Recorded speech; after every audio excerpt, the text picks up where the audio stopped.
Johnny Noble. The name alone sounds like an American institution, doesn't it?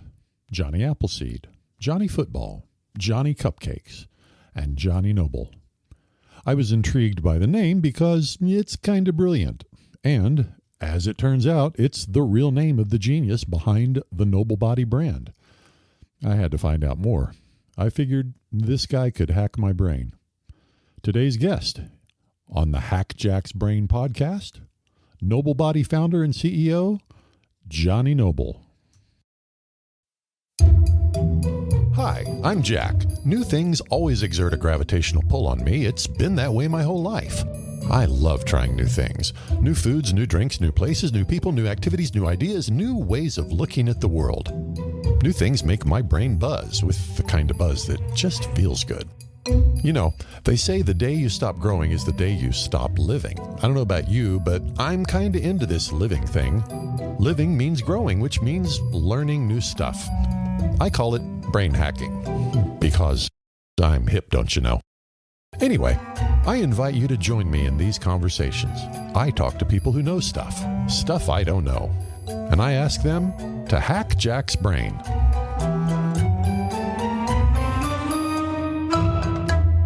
I'm here with Johnny Noble. I'm here. The founder of Noble Body. And we were just talking, getting to know one another.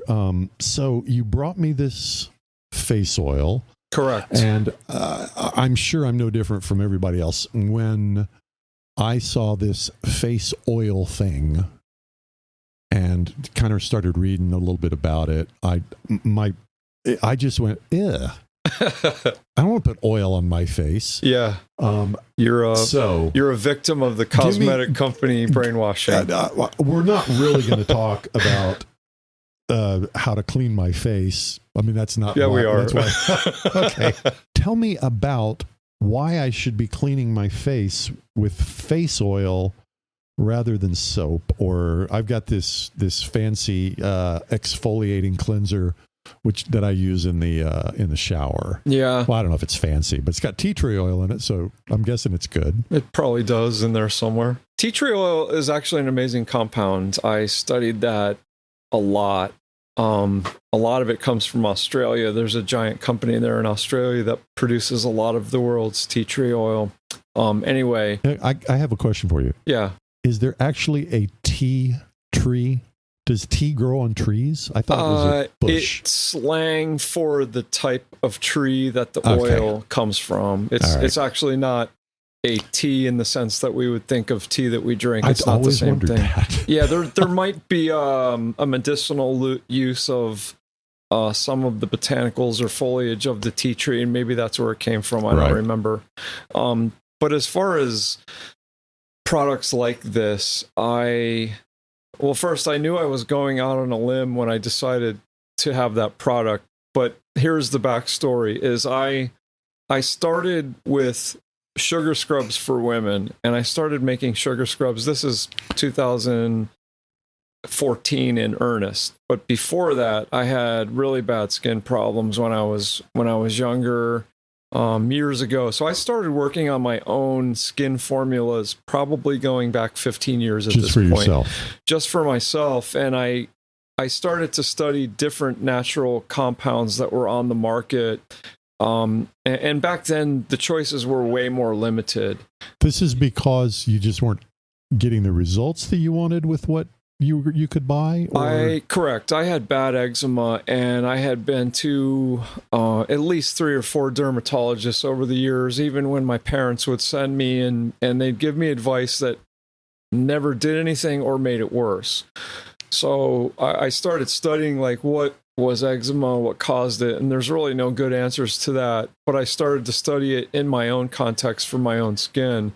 Yeah. And at this point in my life, for one of the first times in my life, I'm completely eczema free. And I don't say this to many men, but your skin is fantastic. Yeah, thank you. It's really cool when you are a walking advertisement for your own product. Yeah, and I'm 57. I mean, I have to be. Well, if I were a woman, I'd be all over you. if I had if I had horrible skin, I don't think I should be in the skincare industry. I mean, it's really that it's simple. kind of like the health ministers of these countries that are all incredibly obese, corpulent land whales. That doesn't make any sense whatsoever to me. We're going to go way off the rails here if we talk about that. True. So way back then, I started studying these compounds, and then fast forward to I wanted to get into the cosmetics industry, and I started doing it in earnest. In other words, really studying, really formulating, making some formulas, testing them on many people.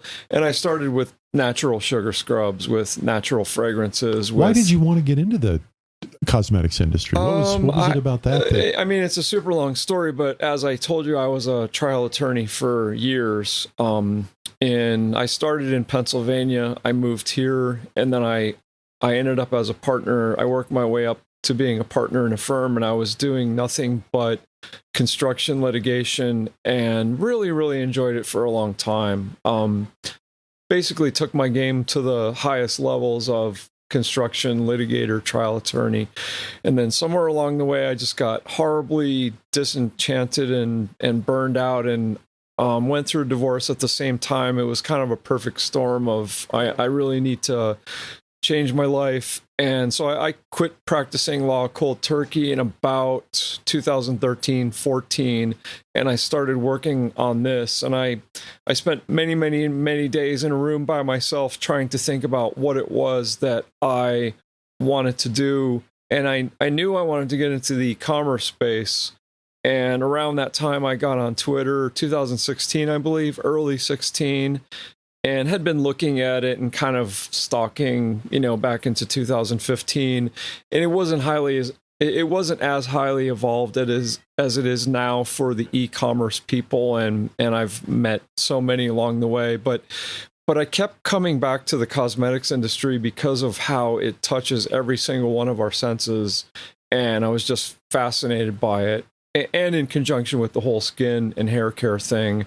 So to answer your original question about the cleansers, I started studying these products and compounds, and I started with a series of sugar scrubs. I started with a women's face oil. I was basically studying every face oil product for women on the market, and kind of the matriarch of the face oil space is a woman named Linda Rodan, who lives in New York.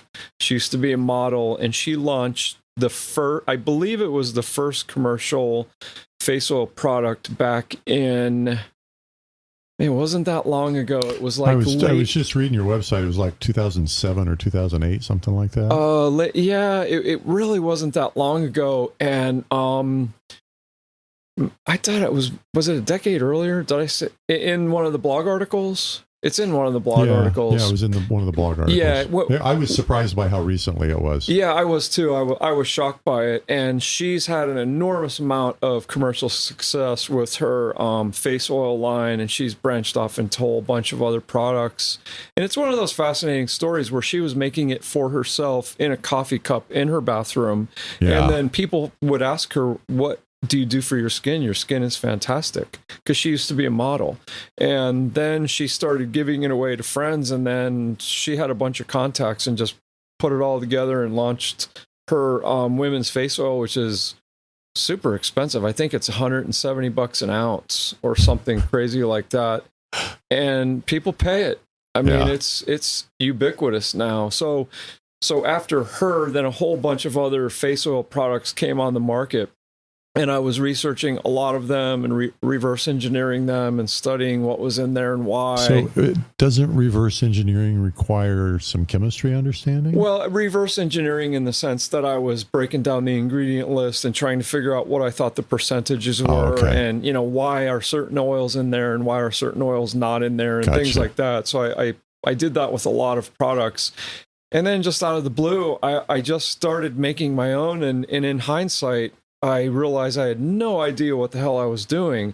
But the beauty of it was that I learned how to do what I was doing by just doing it. Yeah. And then I thought, well, why isn't there one for men? Or is there any for men? And I started, doing the battery of searches across every search engine, and I kept coming up basically blank. There wasn't any true face oil formulas for men on Earth. I bet that was exciting. It was an epiphany moment, and I thought, why the hell hasn't anyone done it? Right. It's a little bit of a frightening thing. It's like, well, maybe there's a reason why nobody's done it. And then I thought, but it doesn't make any sense. So if you did a search back then when I was doing it, the only thing that would come up was something like Jack Black MP10, which is not even a true face oil formula. And Kiehl's has a product, but they don't market it at men. They have a couple oil-based products similar to this, but they don't market it directly at the men's market. It's kind of, marketed androgynously to men and women. Right. And then I just started to do it, and I had it in bottles and boxes in 2017, and I started to promote it, and it's kind of taken off. I mean, I'm without any paid advertising yet. I thought I want to develop a very almost cult-like loyal following for this product, and then branch out from there. As I got to tell you, I stumbled onto you. I don't know how I stumbled onto you on Twitter, but once I realized what you did and I followed your profile and I went to your website, there is definitely a cult feel about the product line, which is, it's right down my alley. I love that kind of thing. And I'm hands-on. I'm hands-on because I use it every day. It's the only product I use on my face, but for some products that I'm occasionally testing that I'm working on. And that's why I brought you a bottle, just so you could check it out, because I got to tell you, if that could make this face look like that face. We're about the same age. I'm 59. I'm 57. I just turned 57 in March. Just turned 59 in April. So yeah, you actually have great skin. Do I? You do. You do. I was talking to my oldest son. He's 16 and he uses it every day now. He's like, Dad, this stuff works. And he uses a little bit of his teenager slang, but he said, I'm kind of shocked that it does what you say. How freaky for your son to say, Dad. Yeah, Dad, you're right. Not full of shit. Yeah, exactly. Wow, amazing. Yeah, exactly. So it just works. I mean, I was even taken aback a little bit about what a lot of these natural compounds can do, because everybody's conditioned by the bigger cosmetics companies, whether it's a soap or a cleanser or a toner or this or that, whatever it is. But it all comes back to the basics, the basic fundamentals and the basics of good health and nutrition. And my philosophy that I've learned along the way is that skin requires good nutrition just like your body does from the outside in. And I've seen it play out with hundreds of customers now, where they come to me and they tell me, hey, this really works. I didn't believe it at first. I hear that all the time now. Yeah. Like there's a whole bunch of reviews where people say, yeah, I didn't think much of it, and then I used it and then I understood because I saw the results in a short period of time. And obviously I love hearing that, because I knew it, but you have to convince a lot of people that what you say is true, and why. You have to have a kind of a narrative behind what the product is, and does it really work? Does it do what you say it's going to do? Or you're just another charlatan. And I wasn't going to be another bullshitter that just threw out some mindless serum or product and made some bullshit representations just because I wanted to sell something. That's not what my mind was when I went into it. I think it's cool that you did it for yourself first, which sounds like kind of the similar story for people who actually create things that like this. I mean, as entrepreneurs, we generally end up creating something for the world that we first created for ourselves to solve the problem we ourselves were having. So I want to ask you about, you've said this a couple of times now, once before we were recording and once after we started recording, about you were interested in cosmetics because it touched all of our senses. So this is where my intuition is telling me I want to know what Johnny Noble is all about. That's not a normal place for a 57-year-old ex-trial lawyer to land, interested in how something affects all our senses. Tell me about the senses thing. Why was that important to you? Why does that matter to you? As I started to study, I was just go back a few steps when I decided I was not going to practice law anymore, and it just wasn't fulfilling me. I mean, that in itself is a huge life-changing decision, because I was, by any metric, I was successful. I was a partner in a firm. I had a reputation. I had great results for many clients. Of course, you're not going to get great results for everybody, but I had some big wins under my belt, and, I had a great understanding of what I was doing. I was a go-to guy for a lot of clients in a lot of areas. And then I hit this point where I was completely, utterly unfulfilled. And a lot of people will say, cry me a river or whatever, but you don't have to explain that to me. Yeah. Totally get it. I hit this point where it was just like, I'm in my 50s, young 50s. I have just enormous amount of gas in the tank. I take good care of myself. I'm really into a lot of different things. I just feel like I could accomplish something much greater. I don't even know what it is. And I quit practicing law, and then I started the search. I sat in a dark room at a table with a notepad, and I started writing down ideas. I mean, it was that rudimentary was the start of it. And I kept coming back to the fitness industry and the aesthetics of it and the beauty industry, and how absolutely obsessed with beauty people really are. A lot of people want to deny it, but everybody wants to be healthy looking. It's primal. And good. It's primal. It's primal. It's in our DNA. Yes. And when we got 2.5 million years of human evolution that tells us that when we see someone who's physically attractive, that's a sign that they would make good mating material. That's the fundamental. Can't get away from that. That's the starting point. Yeah, that's right in the DNA, and everybody knows when they see a beautiful man or a beautiful woman, and they stand out like a beacon.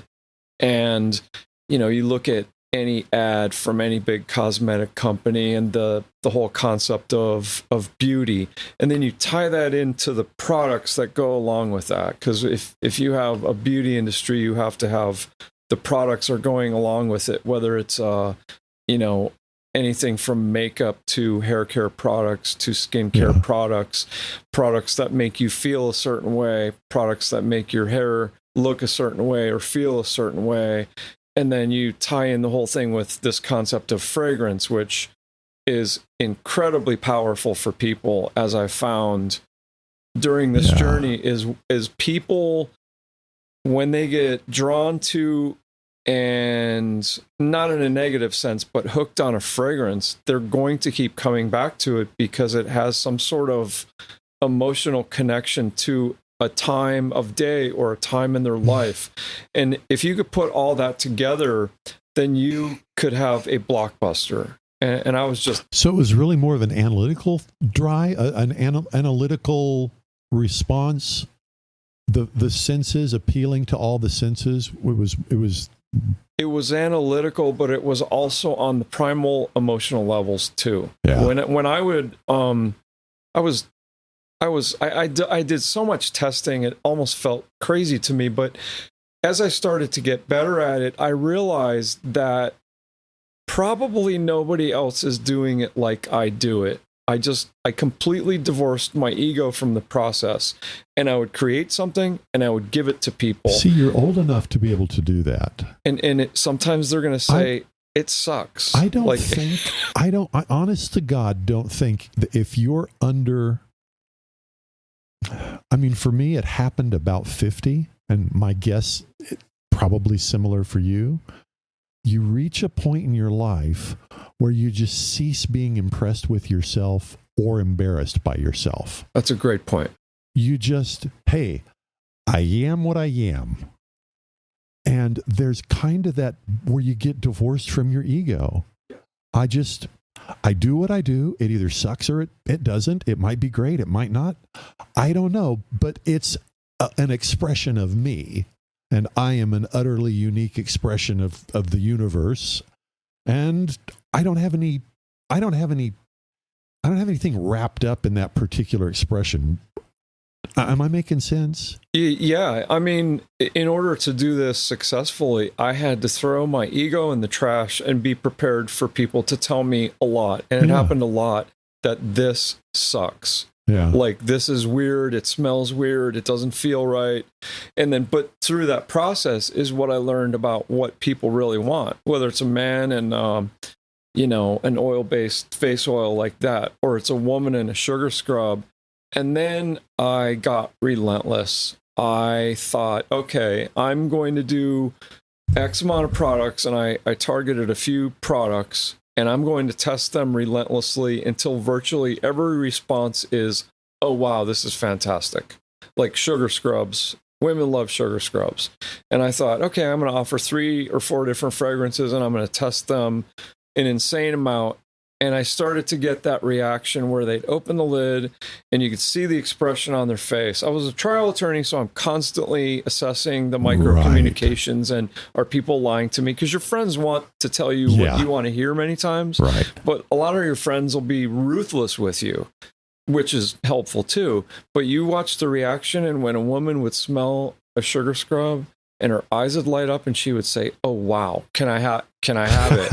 Or here's what started happening is I would give somebody something, I'd forget about it, I'd keep it in my notes, and then I'd get a text or an email or a call a month or weeks later or whatever. Hey, do you have any more of that stuff? And then the light bulb started to go on. It's like, wait a minute, now I feel like I'm starting to do it. And then just keep building on it, like what works and what doesn't, why. I constantly study the why and the how behind what people's reactions are. And honestly, right now it was a hellish process. I don't know if I'd want to go through it again, but I'm in a different place now. You know what? I totally get that. I was a self-taught programmer. And the story of how I had a client. I was just kind of back in, right after they invented fire. I had a client that I was right there with you. Yeah, I took care of his PCs and his business.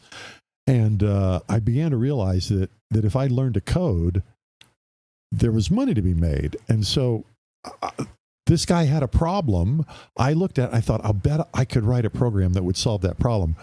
So I convinced him to give me money as a down payment, as a retainer. And I took that. I bought, this was back in the days before compilers. It's, like I said, right after fire. Like COBOL. But I had to spend the COBOL slightly more advanced than COBOL, but not much.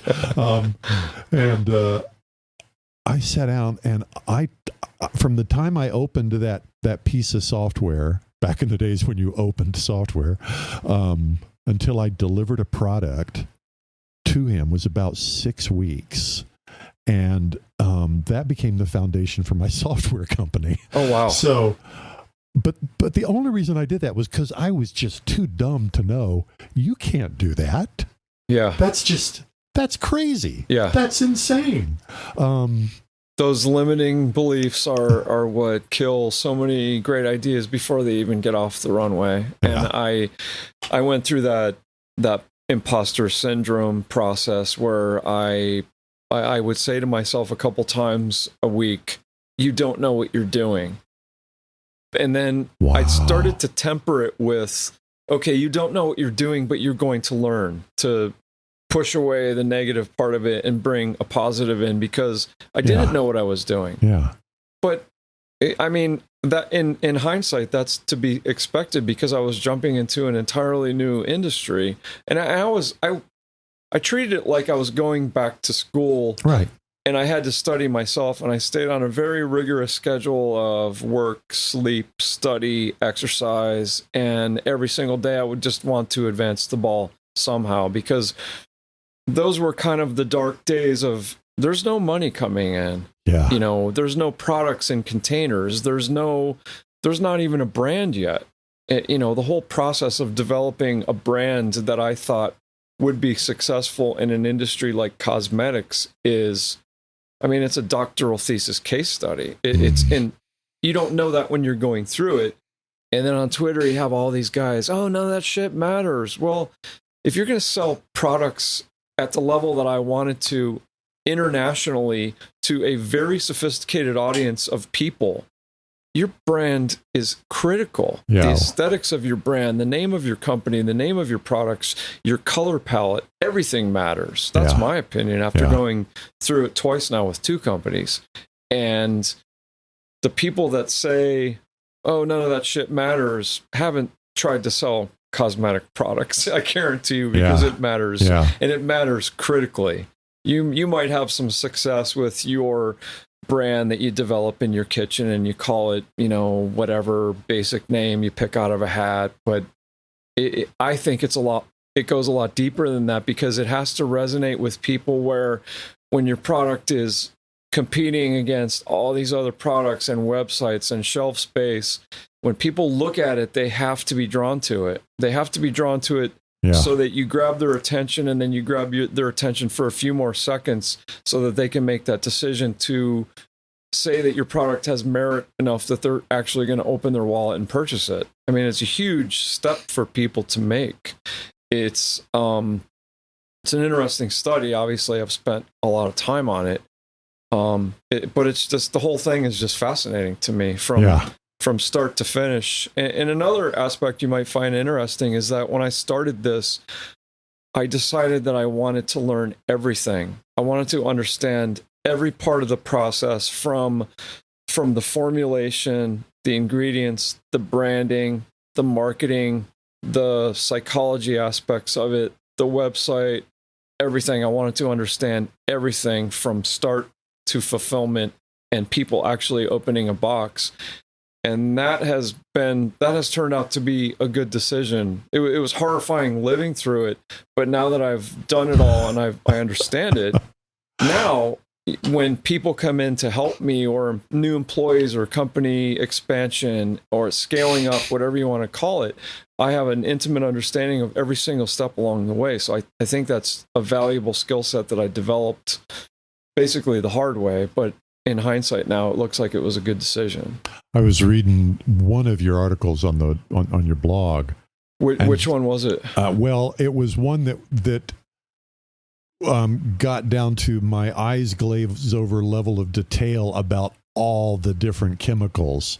And I will tell you, I dig chemistry. I think it's really cool. So for you to be able to go into way more detail than even I could handle. I'm not a chemist, but as a layperson, I just think it's fascinating. I'm looking, first I'm reading, then I'm skimming, and then I'm glancing, because I'm going, he's just overwhelming me. Good God. Yeah. There's my God, the breadth of the expertise that you've developed, quite frankly, I was certainly impressed, probably a little overwhelmed. Yeah, it's well, thank you for that. I figure that if I'm going to do, you might be referring to the article that I wrote about endocrine disruption. That was the one. Yeah, endocrine disruptors. There was a study. I think it's a bullshit study that came out by the federal government agency that made an allegation that certain essential oils have endocrine disruption potential.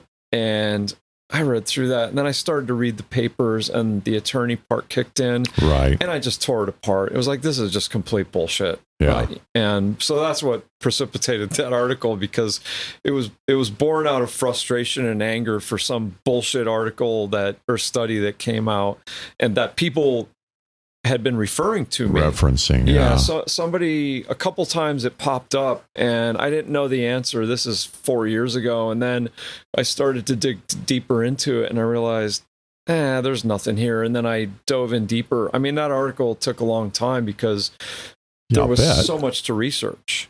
I had to research all of the studies. I had to research the procedures behind the studies, then all the responses to the studies, and everything else that goes along with it. And I guess your legal training came in handy there, because I would have quit way earlier than that. It comes in handy every day at this point. But whether it's a contract or a proposal from whoever you're going to be working with, or all the trademarking and copyright issues I've had to deal with. And I wasn't a trademarker or patent attorney or anything like that, but I have, as of right now, I have two registered trademarks under my belt. One of them only took me 8 months or so to get start to finish. And I have to, as of right now, I have to file 3 more. So the attorney stuff does come in handy, so I don't have to pay another $1,000 or $2,000 for every one of those. I could just figure it out myself. With a good friend of mine is an attorney who's helped me a lot with a lot of this, especially the trademark stuff. So tell me about your life. No. Too bad. I'm going to ask the question anyway. Do you have a spiritual practice? My mom was extremely religious, and it was Christian based for a long time. And then I watched her, I guess the right word would be something like evolve into just a very spiritual person on a universal level. Uh-huh. Like, she liked to go to church. She died in Pennsylvania back in 2017. Actually, the same month I was launching Noble Body, which was a rough month.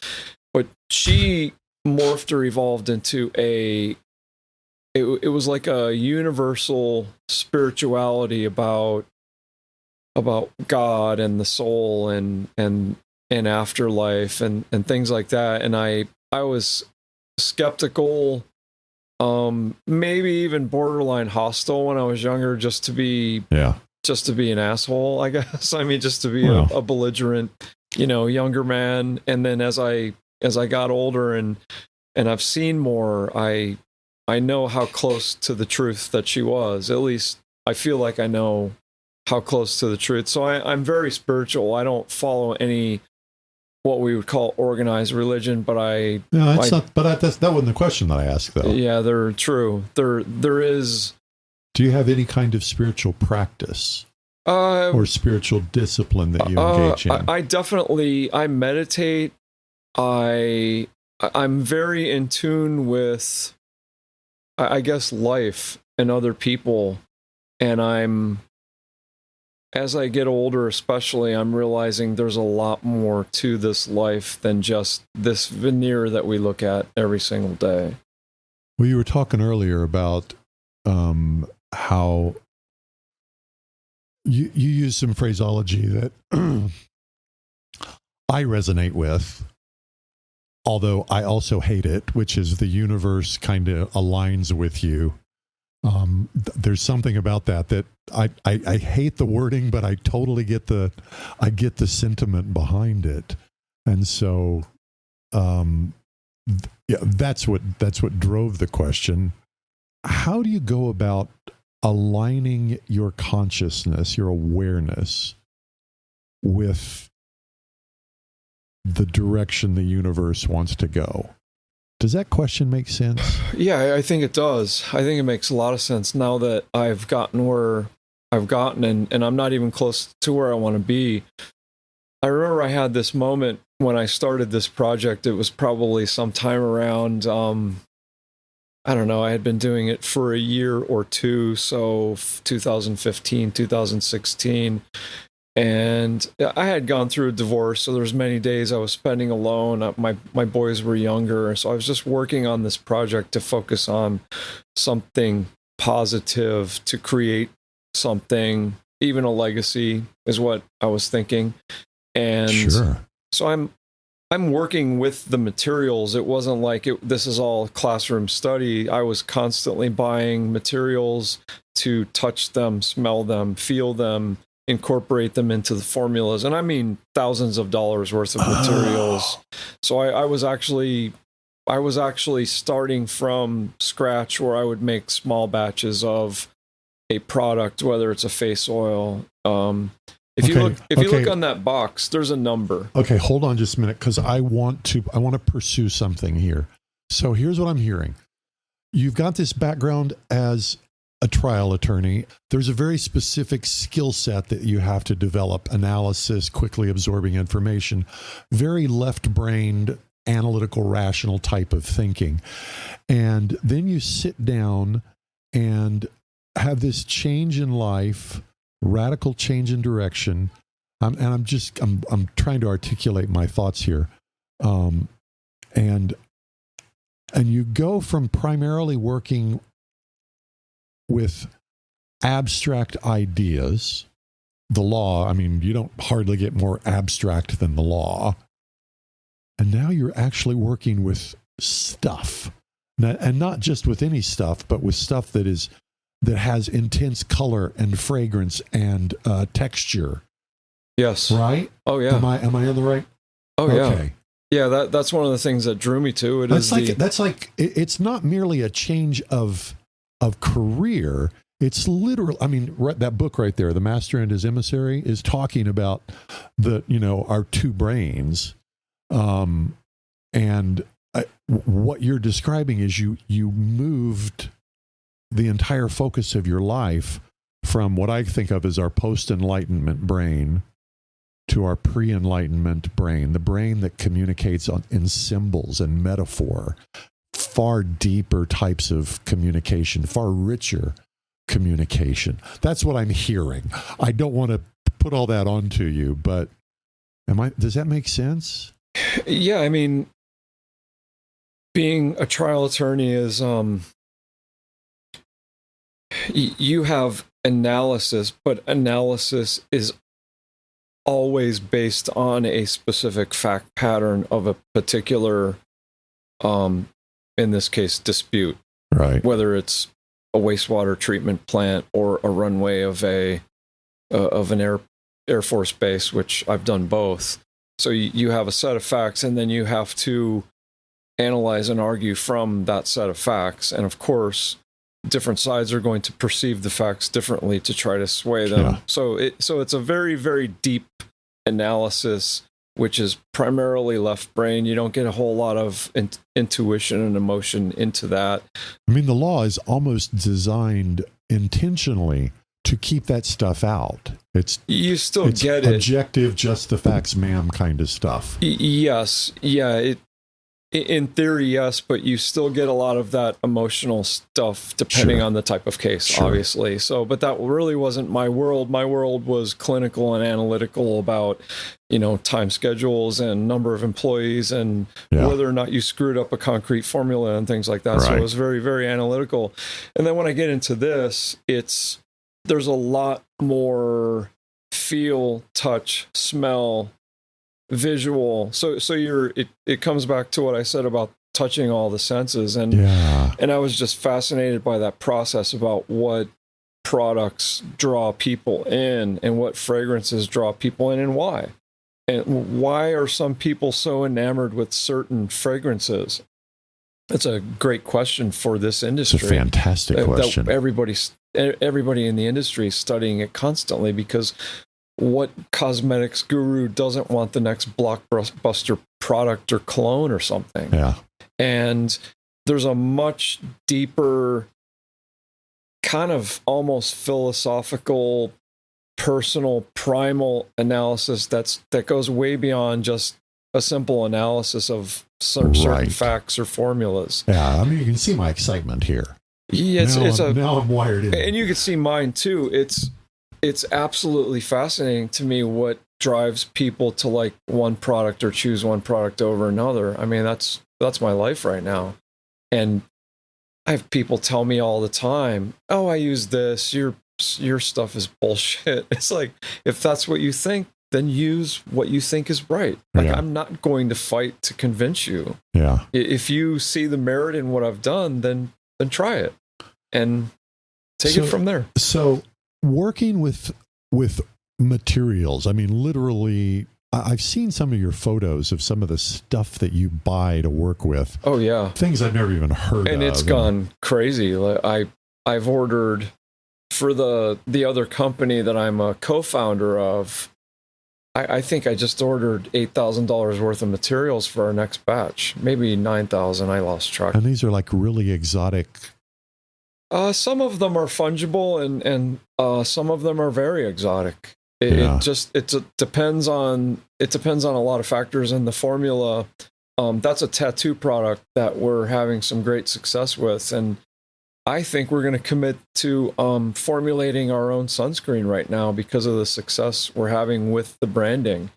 And I just got that trademark licensed a couple months ago, which is a huge step because then you're in the clear with your company name, which is huge in this industry. And then you can kind of leverage that into, more expansion. And actually our manufacturer and fulfillment aren't too far from here with that particular company. But I would have never been able to do that if I didn't have that fundamental knowledge that I learned in those dark nights by myself, just sitting there with the materials and mixing stuff together and see if it worked or not, because a lot of times it doesn't work.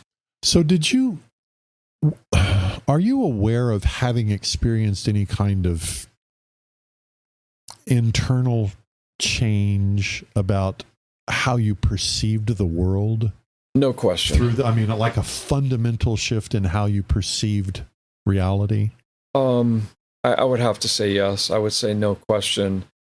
During one of those periods of time, what's the number on the top of that box? 50. Okay, 50. So that's the 50th batch of men's face oil. And when I started actually making the batches, I kept really detailed records in a batch sheet of what's in there, all the proportions, notes from either test subjects or customers.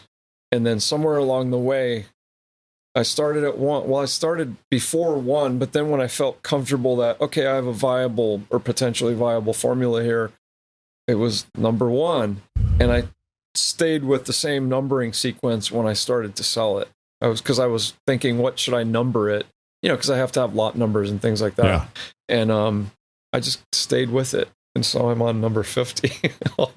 So that's how many times I've gone through. And there's hundreds more with other products and testing. It's almost insane.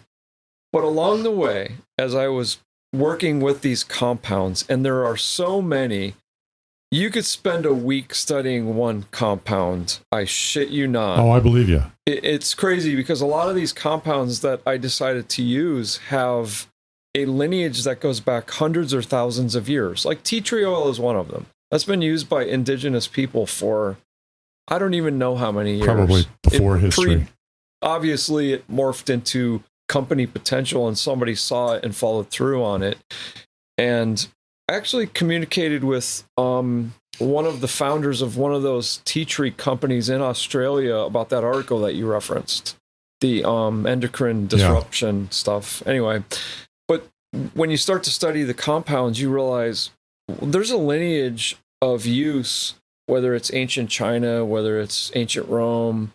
So there's a why and a how behind a compound and what it was used for and what it did for humans, whether it's a skin issue, an aesthetic issue, a nutrition issue, whatever it is. Like I'm one of the few cosmetics companies that uses licorice root in a lot of formulations because it's just a fascinating compound.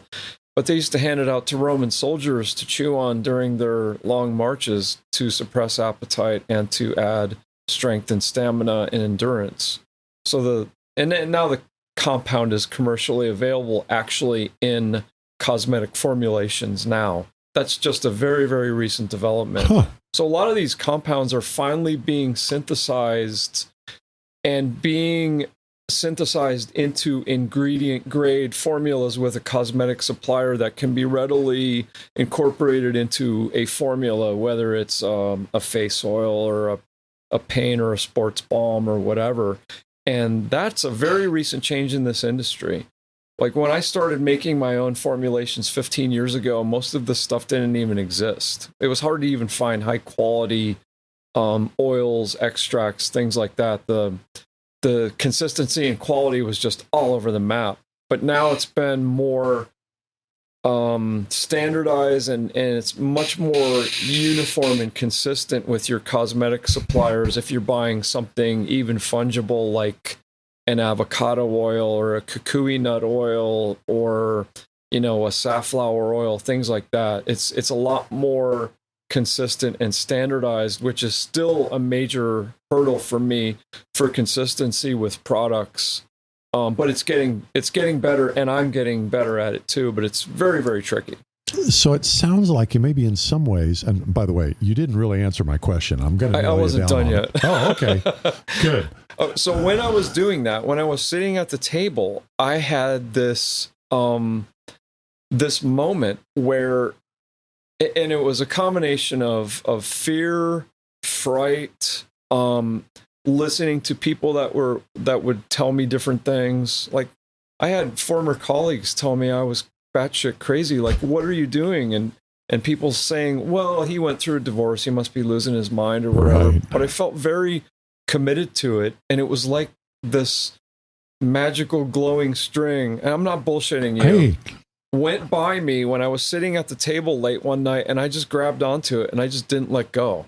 Like it was some sort of a message. And there's a tagline on the Noble Body site that I changed from the original design. It's embrace your evolution, because I felt myself going through a personal, professional evolution while I was going through this really agonizing process to completely change my life to create something that I was happy with, and not being a fungible drone working in a corner office in some law firm somewhere in some city. Yeah. That's the best way I could just explain it. And now that I've further evolved in that process, I said this to somebody recently, I don't really know how I got here now, but I know that I belong here. And this industry... I got to tell you, I feel, when you tell that story, I feel the electricity. I feel the raw reality of that moment that you described, and to know that that's what's behind the tagline. I mean, my God, that is a powerful story, John. Yeah, I remember I went into the website myself one day and I made that change. We had something else there that I was getting, and it doesn't matter. I was getting mixed feedback on it. Some people loved it, some people hated it, and but I had written that down in my notes. Embrace your evolution, because these companies, the other one is called Sleek Inc., INK. These companies represent essentially a complete evolution of me as a man, as a person, as a professional. And I just felt it. That is fantastic. Yeah, I felt it. And I feel it every day. And when I get up every day, it's like, I can't remember I have some shitty issues I have to deal with, obviously, trying to run businesses, the financial aspects, all the money I've put into everything. But I don't have shitty days like when I was an attorney. Yeah. And I had worked myself, I was the guy in the corner office, wearing the expensive suit, driving the Lexus, and I was miserable. And it was time for a change. And I'm glad I did it.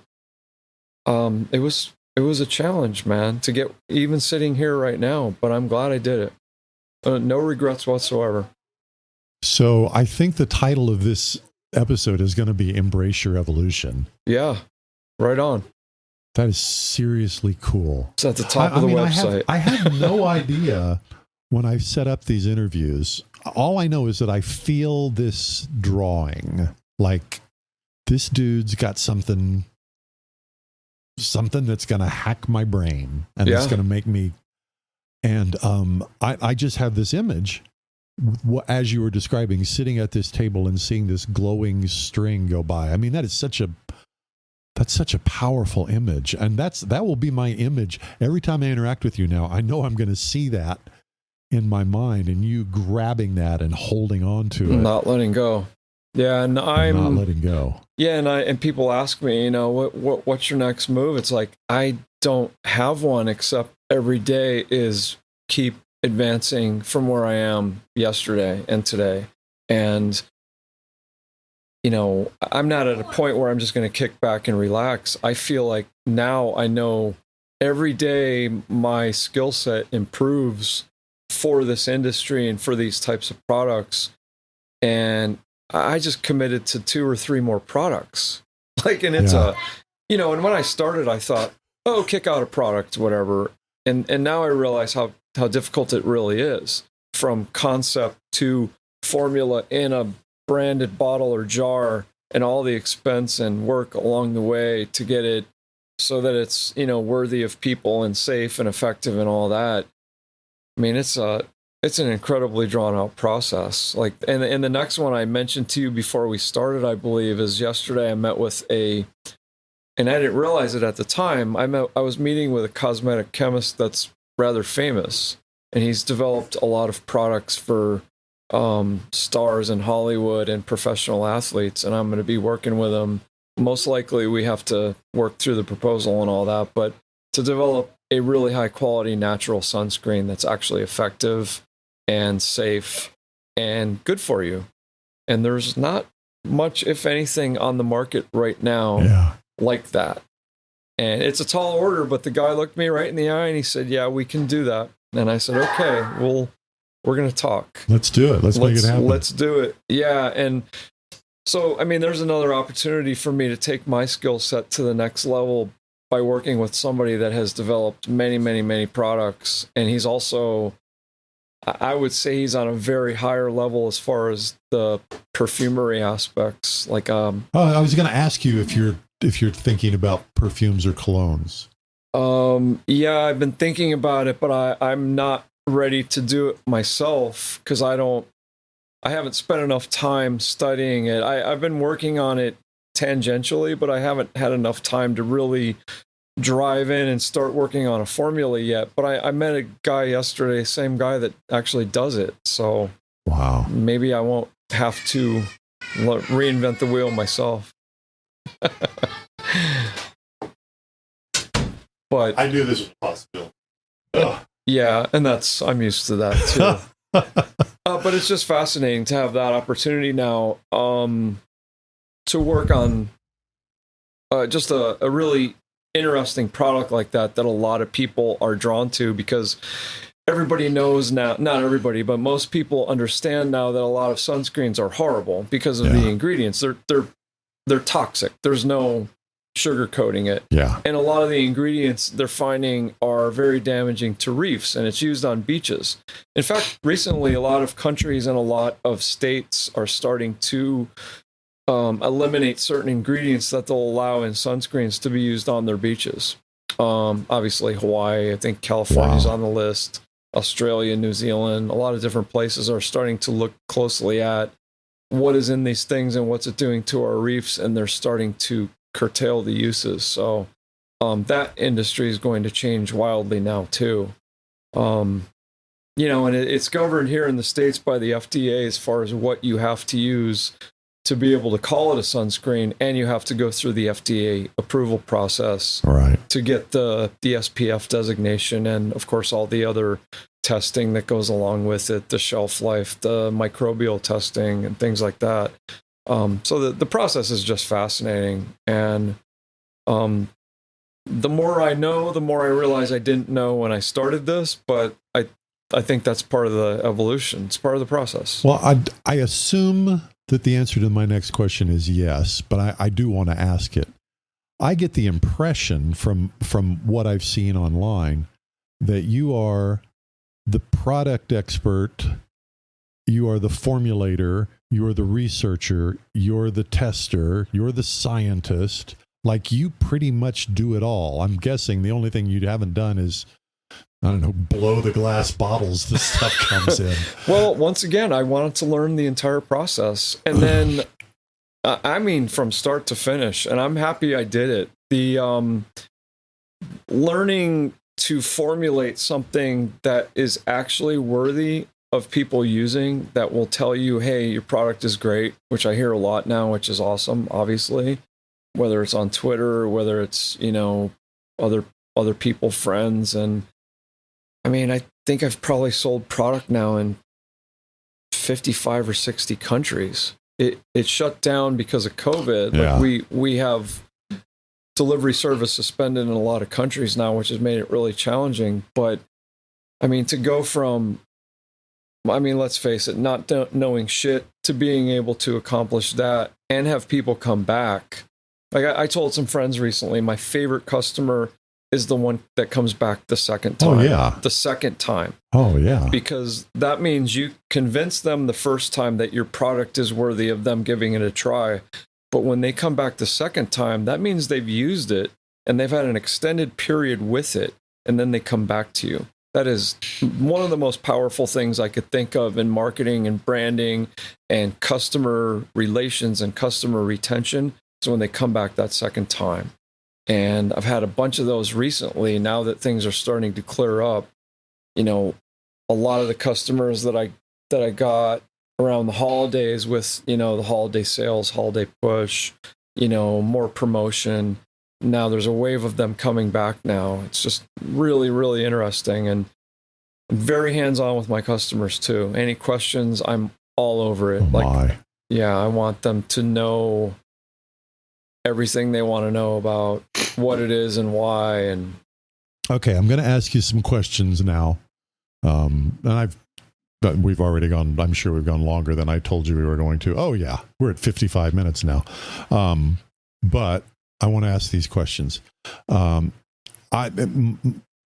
going into the story, my work is what drives the following questions. I focus on, one of the things I specialize in is what is it that makes people come back? What creates loyalty? So that's where these questions come from. There's several elements. One of them is you got to have a hero.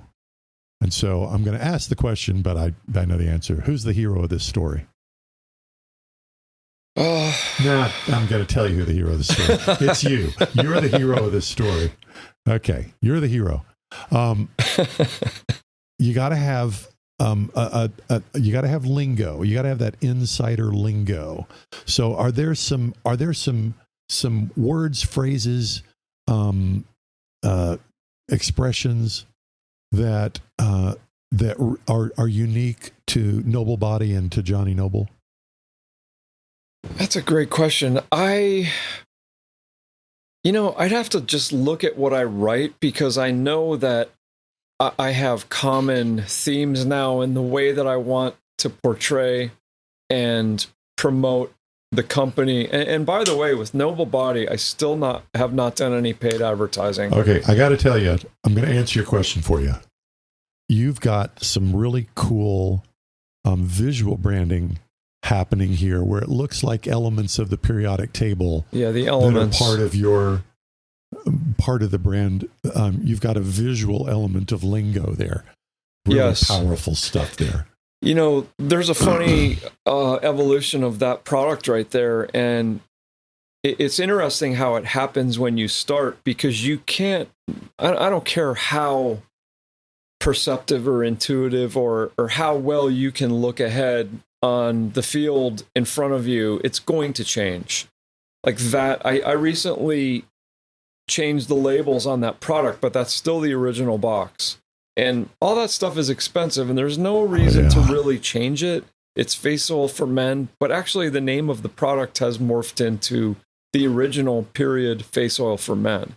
So I'm almost running out of those boxes. So I'm excited to redesign that box now to catch up with how the branding for the specific product has morphed over time. And with the feedback that people have given me, there's a great tagline on there too that I spent. Oh, look at this one. You even got it. The box is written on the inside. I love it. Yeah, that's one of my little tricks. Great looking there. Yeah, I'm really happy with what a great looking. My designer is visually really, really powerful. My designer is in Berlin, and we had a conversation on the phone. He's from the States here, but he lives in Berlin now. And he said, your product is worthy of looking like it belongs in, I forget the actor. I think he might have said in Brad Pitt's overnight cosmetics or personal toiletries bag. Yeah. And he said, we're going to design it with that concept in mind. And he just hit it out of the park. We went through about only 2 iterations of that label and we were done.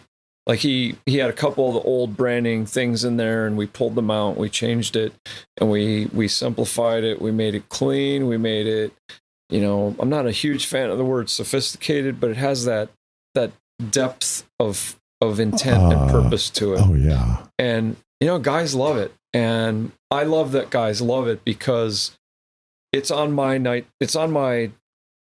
I have probably 3 bottles by my sink now because I'm constantly testing like a new ingredient in a formula and things like that.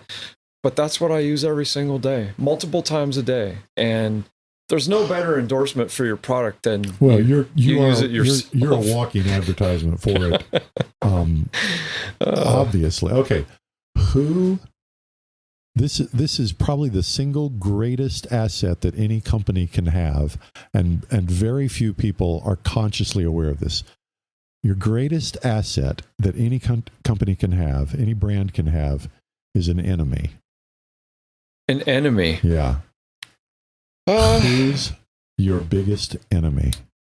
That's easy for me because I've patterned the entire concept of the company and the integrity of the products around combating the bullshit from the big cosmetics companies, where you see something like Cetaphil, which is complete fucking shit, that has that's the technical term for 3 endocrine disrupting parabens in it, but yet somehow this shit has won awards. Like, who would give an award to something like that?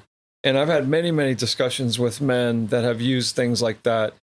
And oh my God, the level of vitriol that I have for some of those products that are on the market is off the charts. Because I picked it up before and I dig it. I totally dig it. And I've posted some things on Twitter, and I don't want to spend a lot of time, but the big cosmetics companies have been good about, here's your cleanser, here's your whatever product that you need. You absolutely have to have this. I mean, I could break down an ingredient list like that in a few seconds now and give you a thumbs up or a thumbs down. And there are decent products on the market. I'm not disparaging all of them, but many of them that have that popular label to them are horrible. They're just terrible. They either do nothing or they cause harm. And so that's, I won't call it an enemy. I mean, I'll use your word, but it's okay to have them. But it's an opponent, and it's the opponent that I chip away at every single day when men and women are enlightened to how good something can be, and it can be effective, and it can you can have a company like this that has integrity and great ingredients and actually do something and actually benefit your skin. Or hair. I'm working on hair care products too. Would you please come up with something to grow hair? Please. I get that a lot. And you know what? I bet you do. Yeah, I get it a lot. And there's there are compounds that can result in hair growth, but I don't feel comfortable enough with anything I've seen to put it in a bottle and represent to people that it's going to work for them. The only stuff I know that actually grows hair does a million bad things otherwise. Yeah, and there's things that can spur that. I would say just shave it off and use that face oil on your head. I've gone full cue ball several times before. You're golden. That's actually, I've had a lot of bald men tell me that they love my face oil on their head, on their scalp.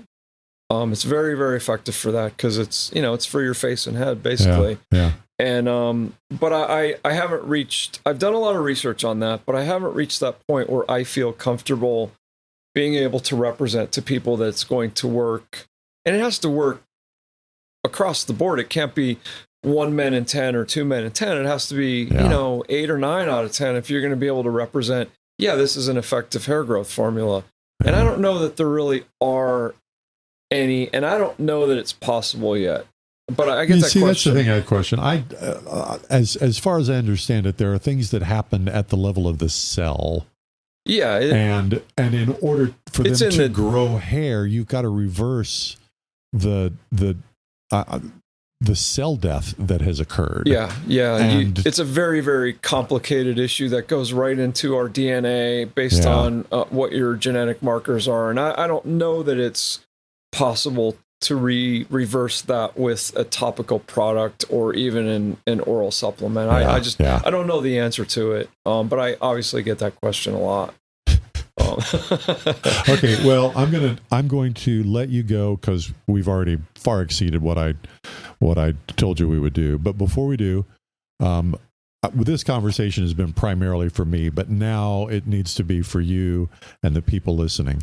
What's the best way to find out about your products? How do people get a hold of Noble Body products? Oh, it's easy. It's noble, noble-body.com, and website's always up. I see all the emails that go from that website. I look at all of them. I do have some help, but they get forwarded to me all the time, and I'm very hands-on with answering questions. And just if people are curious, I developed a product for skincare for people that have tattoos. That company is called Sleek, SleekInc.co. Sleekink.co. Sleekink.co. Okay. Well, yeah, and that's the one we're going to develop the sunscreen for, because sunscreen is important to a lot of people with heavy tattoo coverage. Right. And I actually committed to get tattoos for that too, just to show you how committed I am. And I don't have any right now, and I'm going to go from none to almost full sleeves based on a bet. Oh God! Based on a revenue bet. Oh well, there you go. Yeah, it's driven as long as it's revenue driven to success of the company.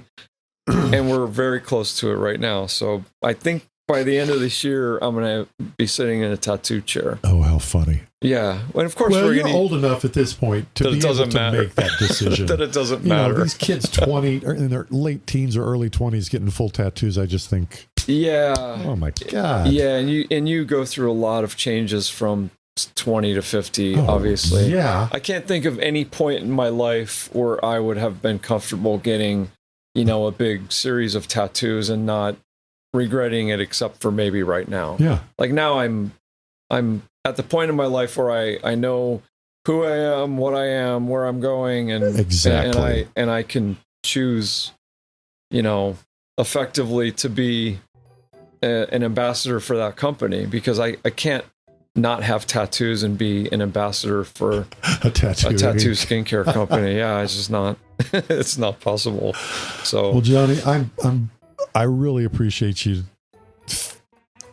hacking my brain a little bit. I feel the sparks. That image of the glowing string that you grabbed onto is going to stay with me. I hope it stays with the folks who listen to this. I appreciate it. This has been Hack Jack's Brain. Johnny Noble just hacked my brain. Thank you, man. Jack. I appreciate it. It's been a pleasure. Very good.